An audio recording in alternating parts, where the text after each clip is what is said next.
রাতের আধারে গৃহস্থের বাড়িতে নিশি কুটুম্বের হানা, চুরি 2টি গবাদি পশু। উক্ত ঘটনাটি সংঘটিত হয়েছে তেলিয়ামুড়া থানাধীন পূর্ব হাওয়াইবাড়ি এলাকায়। রাত্রিকালে নিরাপত্তা নিয়ে প্রশ্নের মুখে তেলিয়ামুড়া থানার ভূমিকা।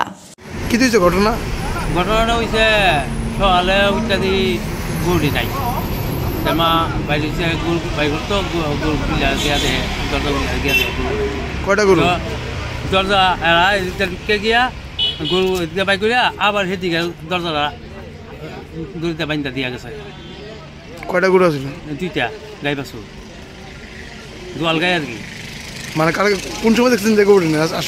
সকালে বাই করতে গিয়া দেখছি গরু নাই। কি তেমন কেটা নিতে পারে? হ্যাঁ কেটা নিতে পারে কি তেমন? তো কই যাতাম না কেটা নিতে পারে যে, কারণ এই আন্টারে আমার শত্রু বললে কেউই নাই।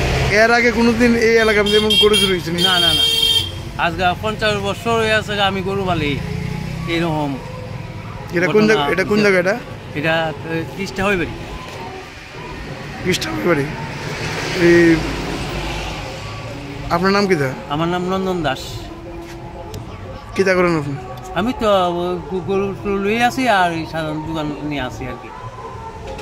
দুধ দিত না গরু? হ্যাঁ গরু দুধ দিত। এটা হ্যাঁ দুধ দিত। এটা প্রথম তো আইসি 4 4.5, ওখানে কম পাই, যখন 2টি পাই আর কি। তখন তো 4 মাসে গাব হইছে।